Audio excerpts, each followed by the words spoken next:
नमस्ते प्रणाम। पवन सिंह को जीजा मानने वाले मगहिया जमाना खुद बता देंगे कि हम किसका औलाद हैं। चलते हैं वीडियो की ओर। सबर करो, बोला धक्का बुक्की नहीं करने का, आराम से लेने का। हाँ, लोग कहता है कि गाली देते हो, तो मैं एक चीज बताऊंगा कि हमारे 150 वीडियो टंगा हुआ है, बिल्कुल यूट्यूब से लेकर फेसबुक पर।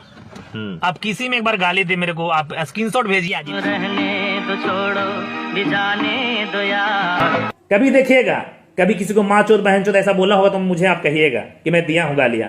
अगर दिया हो तो दोगले आप भी बोलना कि दोगली का औलाद हो तुम, राजपूत के नस्ल का नहीं हो। अगर दिया हो तो दोगले आप भी बोलना कि दोगली का औलाद हो तुम, राजपूत के नस्ल का नहीं हो। अगर दिया हो तो दोगले आप भी बोलना कि दोगली का औलाद हो तुम, राजपूत के नस्ल।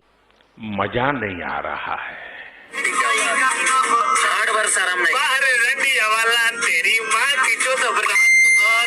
नहीं जानती है बहन चोर, बात कर देंगे भोसड़ी, बिहार है, बता दे रहे हैं। कभी किसी को माँ चोर बहन चोर ऐसा बोला होगा तो मुझे आप कहिएगा कि मैं दिया हूँ गालियां।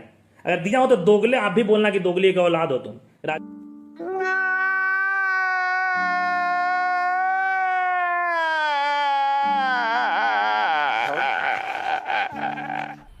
मजा आया, और मैं ये जो मजा है हिंदुस्तान के हर व्यक्ति को खुद बता दिए किसका औलाद है, और आप सुन भी लिए तो हम भी थोड़ा सा बोल देते हैं, अरे दोगला के औलाद।